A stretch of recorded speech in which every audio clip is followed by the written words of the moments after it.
Good afternoon, YouTubers. Tsquare here with Tsquare Talk. What a crazy weekending. Here we are, first day of the week. Great day for silver, gold. I was super happy about that. If you're a Bitcoin fan, congrats. You had a great day on Bitcoin. I'll give credit where credit's due. But what was the reason for that? A lot of money flowing out of the banks and moving into silver, gold, cryptos. I was about ready to say sound assets, but you guys know kind of how I feel about Bitcoin. Um, but I'm not saying anything bad about it. It's doing its part right now. People are putting money into it.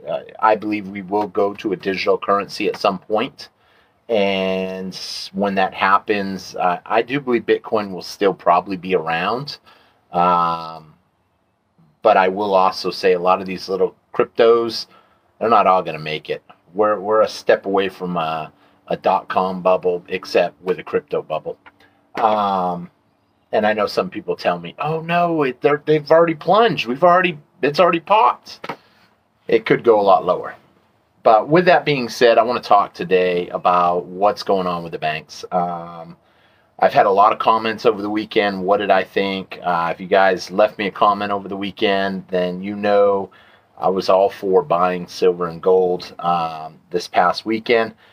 We saw an amazing jump. I did not think we'd see that big of a jump, which is pretty crazy. Oh, before I say continue on, though, please hit that subscribe button. If you're new to the channel, help me out. Hit that subscribe button. It really helps the channel out, helps us grow. Hit that thumbs up button and leave me a comment. Let me know what you think. If you disagree with anything I say, leave a comment. If you agree with it, leave a comment. If you want me to think about something, leave me a comment. I love reading y'all's comments. So for those of you that don't know, we had two banks close out last week. Obviously, Silicon Valley Bank got the majority of the mainstream media. Everybody looked at that, and fear sunk into the markets on late Thursday, Friday, and then into the weekend. Over the weekend, we had a third bank close out in New York, where they took custody of that too. And, I'm really shocked that a couple other banks haven't gone under yet. I expect we will probably see at least one more bank for sure, maybe even this week or next week. Big banks that I've got my eye on would be Credit Suisse. That one's been destroyed. Their stock trading pretty much at an all-time low, down another, I think, 5% today, which is pretty crazy. However, I'm wondering how it's going to play out with the bailout, even though they're not calling it a bailout. They're calling it something else. That's what I really wanted to talk about. So for those of you that don't really know what's going on, President Biden gave a speech today saying, we're not going to bail out the banks, but we are going to bail out the customers. So anybody that had money in the banks, you're covered. You're covered. You're going to probably, it looks like you're going to get your money. We're going to fire the CEOs. We're going to fire the people. We're going to find the people that are accountable. We're going to hold them accountable. We're going to find out who they were, and we're going to hold them accountable.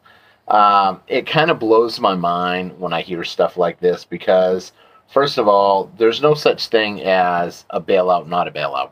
Either you're bailing them out or you're not. And they are bailing them out because when you think about what they're doing, they're giving the banks money with the intent of they're going to basically use the FDIC insurance. They're going to take assets from them and let the Treasury hold them. And these assets are going to be basically bonds, bonds that have already plunged in value. Because let's put it in kind of layman's terms, just because I know there's some people maybe that they watch the channel because of they like the chickens or they like the gardenings, and maybe they don't really understand much about what's going on in the business world. But for those people, when you go to the bank and you get a loan or you buy a bond, you're getting these loans at, we'll say, a low interest rate. We'll say 3%. And then all of a sudden, this 3%, the interest rates skyrocket all at once. These banks are sitting on, whether it be loans, bonds, whatever the case may be, on something that's only paying 3%, 4%, and now, I mean, you can essentially make 6, 7, 8% off stuff with ease. I mean, I looked at a home loan. I was talking to a bank the other day. I wasn't really talking to the bank. I was talking to a friend of mine that just happens to work for a bank. And literally home loans now are, you're going to pay 7%, I think, now. Cars are up in interest rates. However, I did see a CD the other day that said they were paying 4.9% on a 15-year CD, which I found interesting that they actually went up that high. But what's happening, I actually asked, is that correct? And she said, that's right. We just changed it. And when you think about it, a lot of people don't want to have their money in the banks because they're not paying anything. It's better you just take that money pretty much and go out and spend it. Now, none of this is financial advice. I'm just telling you my opinions for those people that are newer to the channel. Maybe you don't know. I say it almost every video. I don't want someone saying, he told me I was better off to go out and spend it. But in my personal opinion, you are better off to go out and spend it. You're better off to spend it on anything. Because the truth of the matter is, it's probably going to be worth more money down the road than it is today. And I'll give you a couple examples of that. You buy a house back then, buy a house now. I mean, you'll see the prices have gone up. And I think prices will continue to go up. I mean, I used to say and think that, you know, the housing market's in a bubble. It's got to pop. It's got to come down. You know, I'll be honest. A lot of it's going to depend. I'm curious to see what they're going to do on the 21st. But if they're going to inflate the system with more money, it's QE. It's QE. Now, some people are like, but no, they're not going to, it's not going to cost taxpayers. They're just going to move funds around, and it's just going to be backed against collateral. Okay, let me put it this way. If a bank went out and bought a bond that's paying 4%, and now a new bond is paying, we'll say, 5%, 6%, whatever. I don't know the exact when they bought the bond or whatnot, but if you're getting more percent interest now, you have no use for those old bonds. Those old bonds don't pay as much. So with that being said, it would only make sense that you wouldn't want them as much. They're worth less. I won't say worthless, but worth less than they were. And as they continue to go lay down, my little dog. As they continue to go down, they're basically worth less than they were before. So now you have a bond that's potentially worth 60, 70, 80 cents on the dollar, and you can bring it to the Treasury and they're going to give you dollar for dollar. That doesn't even make sense to me, you know, because when you think about it, every bank in the world every bank in the U.S. can all of a sudden go to the Treasury and say, hey, I bought your bond. If I have to sell it, we're putting the bank at risk. And if the bank's at risk, it's not going to be good for the economy and everything. So I'm going to sell it to you. I'm going to loan it to you and get the full dollar today. And at some point down the road, I'll buy it back. If they buy it back down the road. Because what are you going to do now with that money? So now let's say you have $1 million note. You bought $1 million bond, and it's only worth $700,000. You take it to the Treasury. They give you $1 million for it. You're going to take that $1 million. What are you going to do with it? You're going to reinvest it. You might even go and buy a new bond at the larger amount. Now, I don't know if they'll put some kind of clause in there that says you can't buy any bonds from us, but I doubt they would do that. And here's why they probably wouldn't do that. Because if they do that, they're basically almost like bottlenecking their bonds. They're limiting a customer. If I was selling you something, and essentially I want you to buy as much as you can. I want you to keep buying. I don't care if I have to eat one or two here and there. I just want you to keep buying them. I mean, it's crazy, the system, but where I want to go with this now, I want to redirect this a little bit because I don't want the video to be super long. But how is this going to affect us? Well, you can expect to see a lot of the stuff we buy go up in value because nothing's free in the world. You can expect eggs to go up even higher. If you've got chickens, you're doing well. If you don't, I'd get some, maybe get a little extra. You can expect produce go a little higher. If you've got a garden, it's still early enough. You can go out and plant a little bit more. I know I spent my morning planting. And literally food preps, anything you can do. Buy in bulk, utilize, if you've got access to Sam's Club or you've got a friend, utilize that. Buy in bulk a little bit more. Watch your pennies. Things are only going to go up. I know I just locked in my electric bill for another year. That way it can't go up. They actually offer a program now. You can lock it in for 5 years. I was talking to someone the other day, and she had told me that she was going to probably lock in for a 5-year deal. And I was like, wow, 5-year lock-in on this electrical price. But, you know, she made an interesting point. She said it's probably not going to get any cheaper.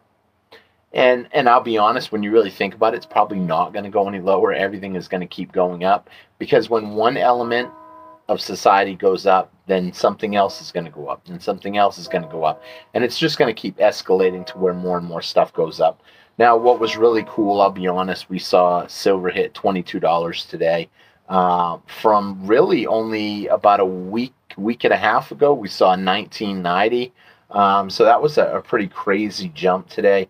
I expected we could end up seeing silver continue to go up, but also a lot of it's going to depend on what the Federal Reserve does. Are they going to raise interest rates? They originally were talking, there was talk that they were going to raise them by 0.5%, and then now people are saying they won't dare to raise them because, I mean, let's face it, interest rates going up is what caused this whole mess, that and risky lending. But like I said, they've got to put their money somewhere. They can't just sit on their money and just have it sitting there. Otherwise, money sitting there ain't making money. So with that being said, I'm really curious to see what Jerome Powell is going to do on the 21st. That will be the end of next week, I believe. And I'm curious to see, will they raise interest rates again? A lot more to think about on that note. However, I would recommend people pick up a couple more silver coins. Even if you ain't got much, my personal opinion, not recommend, you know, I mean, that's what I'm going to do. Pull an extra $100 out and maybe just try to squeeze a little extra in there. Keep your eyes open. If you guys got any good pickups, let me know in the comments. I love to read y'all's comments and hear what you guys think. I don't know. We're entering a crazy phase. If too many more banks fail, this is going to be really bad. It seems like it's, I heard someone tell me one day, oh, you're a doom and gloomer. You're always on the negative side of things. You're expecting the worst to happen. You know what? Let's face it. Stuff bad has been happening. We've had food shortages. We've had coin shortages. We've had just countless things. We've had the recycling plants burning down. We had the food manufacturing facilities burning down. We've had the train derailments. We have the issues overseas that we're helping them out. We had the whole pandemic. We're on the verge of something over in Taiwan. I mean, things just keep escalating. We've got the BRICS nations that are, I mean, really gaining power right now. Their currency is really moving up quick. I don't know if you guys saw this weekend, Saudi Arabia and I think it was Iran, basically coming up with peace. Well, who do you think brokered that deal? It wasn't the U.S.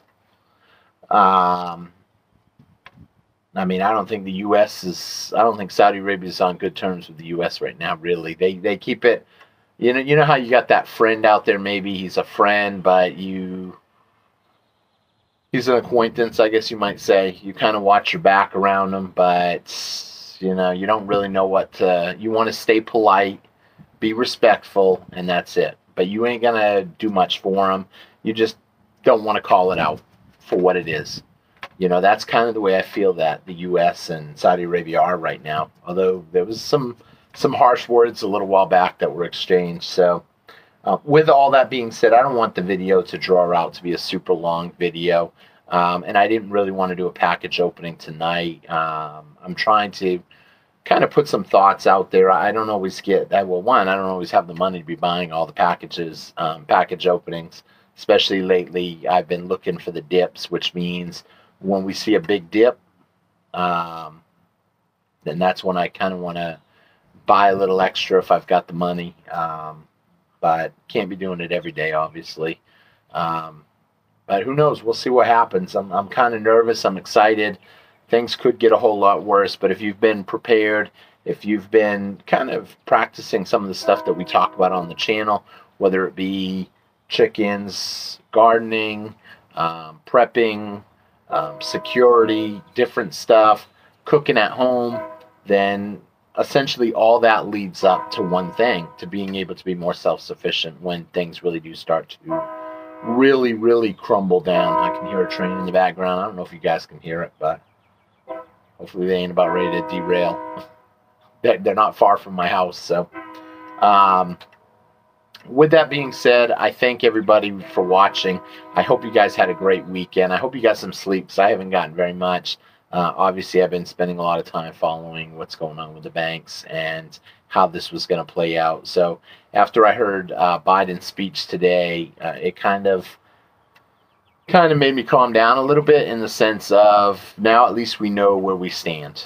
We've got the bailout. I'm not saying it's good. I'm not saying I like the outcome, but at least I know what's going to happen, and now we can kind of make plans to prepare a little more for that.